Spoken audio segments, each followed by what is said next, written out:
Welcome back to Learn English Through Global Affairs, the podcast where we dive into major world events while helping you improve your English. I'm your host, David, and today we're switching gears from geopolitics to a global celebration of music and culture. The Eurovision Song Contest 2025, which just wrapped up in Basel, Switzerland on May 17th. To guide us through this glittery extravaganza, we're joined by Dr. Elena Rossi, a musicologist and Eurovision expert who's been following the contest for years. Welcome, Elena. Thank you, David. I'm thrilled to be here. Eurovision is like a musical Olympics with sequins and drama, and I can't wait to unpack it with you and help our listeners learn some new English words along the way. Perfect. For those new to Eurovision, let's start with the basics. What is the Eurovision Song Contest, and what happened in 2025? Eurovision is an international song competition organized by the European Broadcasting Union, or EBU, where countries, mostly from Europe, plus a few like Australia, send artists to perform original 3-minute songs. The 2025 edition, the 69th, was held in Basel, Switzerland, at the St. Jakobshalle Arena, with semi-finals on May 13th and 15th, and the grand final on May 17th. Austria's JJ won with his operatic pop song Wasted Love, beating 36 other countries. It was a spectacle of music, costumes, and some political drama, as always. JJ's win sounds epic. For our English learners, let's clarify a term: spectacle. It means a visually striking event, like a big show. So, why Basel? And what made this year's contest special? Basel hosted because Switzerland won in 2024 with Nemo's song The Code, a powerful anthem by the first non-binary winner. The 2025 theme was harmony, ironic given some tensions we'll get to. What made it special? First, the diversity: 37 countries, from Iceland's electropop sea shanty by Vibi to Sweden's sauna-inspired Bara Bara Bastu by KJ. Second, the controversies, like protests over Israel's participation. And third, the star power, rumors of Celine Dion appearing, though she only sent a video message. It was a mix of joy and geopolitics. That sounds like quite a mix. Let's break it down. Who were the standout performers, and how does the voting work? The grand final featured 26 countries, 6 auto-qualifiers, including the Big Five: France, Germany, Italy, Spain, UK, and host Switzerland, plus 20 from the semi-finals. Standouts included Austria's JJ, whose opera song Wasted Love blended opera and pop, earning him the win. Sweden's KJ, a trio from Finland's Swedish minority, was a fan favorite with Bara Bara Bastu, an upbeat sauna ode, finishing high. The UK's Remember Monday, a country pop trio, brought What the Hell Just Happened, a fun, chaotic track. Voting is split, 50% from national juries, 50% from public televotes, with viewers able to vote up to 20 times. It's a nail-biting tally. For learners, nail-biting means super tense, like waiting for exam results. JJ's win, was it a surprise, or was he a favorite?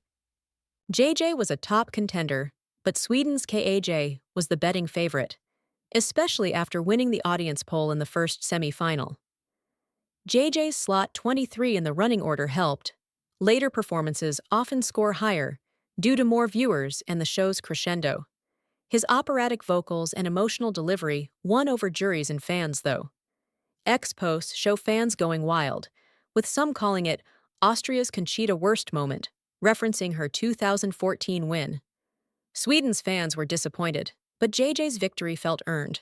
That's exciting. Let's talk about the UK's entry, Remember Monday. How did they do, and what's their story? Remember Monday, Charlotte, Holly, and Lauren brought a country pop vibe with What the Hell Just Happened, a humorous take on a wild night out. They're best friends who got noticed on The Voice UK in 2019. Their song, co-written with hitmakers like Bill and Ted, was energetic but didn't crack the top spots. Think mid-table, based on past UK trends.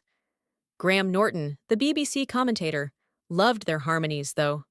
For learners, harmonies are when singers blend their voices smoothly. The UK hasn't won since 1997, so expectations were modest, but they got buzz for their fun vibe. Mid-table's not bad for Eurovision's tough competition. Another term, buzz, means excitement or hype. What about the hosts and the vibe in Basel? The hosts were Swiss stars: Hazel Brugger, a stand-up comedian, Sandra Studer, who sang for Switzerland in 1991, and Michelle Hunziker, a TV personality who joined for the final. They brought humor and charm, though some ex-posts poked fun at Studer, mentioning her 1991 fifth-place finish a bit too often. Basel's St. Jakobshalle, a 12,400-seat arena, was decked out with dazzling lights and a revolving stage. The turquoise carpet opening on May 11th was a highlight, with contestants strutting across Basel's middle bridge. The vibe was festive, but had an edge due to protests. Sounds glamorous. Let's get to those protests. I heard Israel's participation stirred controversy. What happened? Israel's inclusion, due to the ongoing Gaza war, sparked heated debate.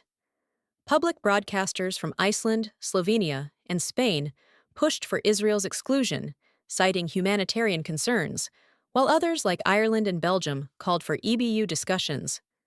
Pro-Palestinian protests hit Basel's opening ceremony, with some artists facing boos, and ex-posts raised questions about freedom of expression since the EBU bans political statements. Israel's Yuval Raphael, an October 7th attack survivor, performed New Day Will Rise and qualified for the final, but the controversy overshadowed some performances. It's a reminder Eurovision isn't just music, it's geopolitics on stage. That's heavy. For learners, overshadowed means something takes attention away from another thing. How did the EBU handle it? The EBU stuck to its rule against political lyrics or symbols to keep the focus on music. They didn't exclude Israel, arguing it's a broadcaster's right to participate, but beefed up security in Basel. Ex-posts show mixed reactions. Some praised the EBU for neutrality. Others felt it ignored moral issues. The hosts kept things light, but you could feel the tension during Israel's performance. Eurovision's always walked this tightrope, like when Russia was banned after invading Ukraine in 2022. A tightrope. Great metaphor for a tricky balance. Let's lighten up. Any fun or quirky moments from the contest? Oh, plenty! Iceland's VAB brought an electropop sea shanty called Roa, about rowing, with sailors dancing on stage. Pure Eurovision camp. Estonia's Tony Cash performed Espresso Macchiato, a high-energy ode to coffee, complete with barista costumes. And Finland's KAJ, with their sauna song, had a stage set up like a steamy bathhouse, towels and all. For learners, camp means exaggerated, over-the-top style, which Eurovision loves. Fans on X were obsessed with these quirky acts, calling them peak Eurovision chaos. That sounds like a blast. What about Celine Dion? I heard rumors she might show up. Celine, who won for Switzerland in 1988 with Ne partez pas sans moi, sent a video message during the first semi-final, saying she'd love to be there but didn't confirm a performance. Fans hoped for a surprise appearance. Imagine her singing My Heart Will Go On in Basel. Sadly, it didn't happen, but her video got huge cheers. The organizers called her a Swiss icon, which added to the buzz. For learners, icon means a legendary figure. A missed Titanic moment. Let's talk global impact. Why does Eurovision matter beyond the music? Eurovision's a cultural juggernaut, drawing 160 million viewers worldwide. It's a platform for unity, 37 countries sharing music, but also a stage for soft power. Countries like Sweden or Ukraine use it to boost their image. Austria's win means they'll host in 2026, likely Vienna, which brings tourism and prestige. It also reflects global tensions, like the Israel protests or Ukraine's 2022 win during war. For ESL learners, it's a goldmine for cultural vocabulary and understanding how music intersects with politics. Juggernaut is a great word. It means a massive, unstoppable force. What's the best-case scenario for Eurovision's legacy in 2025? Best case, JJ's win inspires more diverse artists, like Nemo did for non-binary performers. The harmony theme encourages dialogue about unity despite controversies. Austria 2026 becomes a celebration of music over politics, and fans learn new English words from our podcast. Countries keep pushing creative boundaries. Maybe we'll see more sea shanties or sauna anthems. Love that vision. Worst case scenario? If political tensions escalate, like protests growing or more countries boycotting, Eurovision could lose its unifying spirit. Viewership might drop if fans feel it's too divisive. Also, if budget issues hit, like Moldova's withdrawal this year due to costs, fewer countries might join. For learners, divisive means causing disagreement. But I'm hopeful Eurovision's magic will endure. It's a resilient event for sure. Any wild cards for 2026? Definitely. Sweden's JJ, despite not winning, could inspire more quirky entries. Political shifts, like Middle East or Ukraine-Russia developments, might shape next year's songs. And maybe Celine Dion will finally perform. Also, keep an eye on new tech, like the Roblox Eurovision Party game, which could make 2026 even more interactive for fans. That's exciting.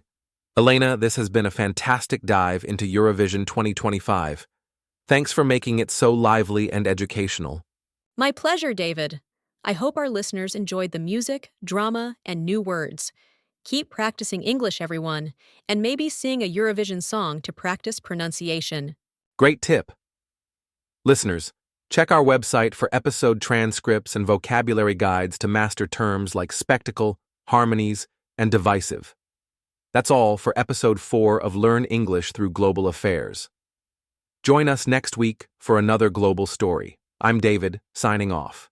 For learners, nail-biting means super tense, like waiting for exam results. JJ's win. Was it a surprise, or was he a favorite?